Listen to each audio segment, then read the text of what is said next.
امیدوارم که حالتون خوب باشه. امروز اومدیم به یه لوکیشن خیلی خاص. اینجا قراره که کشاورزی انجام بدیم و این منطقه که می‌بینید کاملا خشک و بی آب و علف.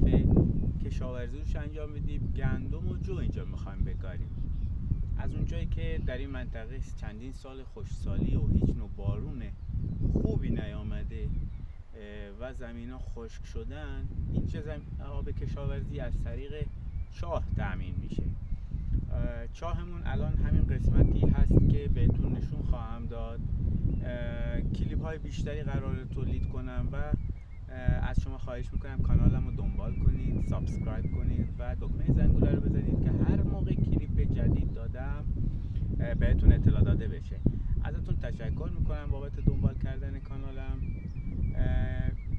و در ادامه سراغ چاه کشاورزی میریم. چاه رو بهتون نشون میدم. البته اینجا 2 تا چاه داریم که یکیشون پر آبتره، یه استخر داریم که آب چاه اونجا جمع میکنیم و بعد به زمین ها تقسیم میکنیم. اینجا چند تا قطعه زمین داریم که برای کاربردهای مختلف ساخته شدن.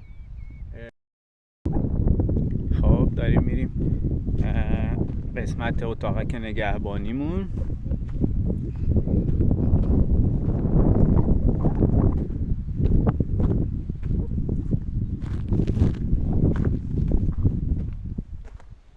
بله، اون سوراخ‌هایی که می‌بینید تعبیه شده برای نگهبانی دید بهتر زمین و تهویه هوای اتاقک در فصل گرمه. در فصل زمستون هم اینجا رو میپوشونن که سرما داخل نیاد. میریم سراغ چاهو ببینیم. این چاهمون از بلوک‌های سیمانی تولید شده. چندین حلقه روی هم میذارن، زمین رو میکنن و به چاه و آب میرسن. نمیدونم تهش دیده میشه یا نه، ولی آب داره. پمپش کار نمیکنه. مثل که یه چاه دیگه هم داریم در اون قسمت که اگه تو ویدیو دیده بشه اون چاه فعالتره. استخرمون اونجاست. الان میریم قسمت استخر. خب این قسمت هم لوکیشن استخرمونه.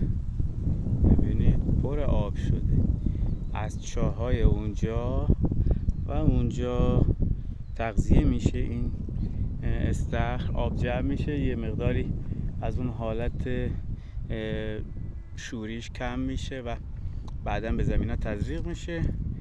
حالا بعداً خواهید دید که اینجا چقدر سرسبز خواهد شد. بازم ازتون تشکر میکنم بابت دیدن کلیپام. حتما سابسکرایب کنید. متشکرم. امیدوارم حمایتاتون باعث بشه که من این کار رو ادامه بدم.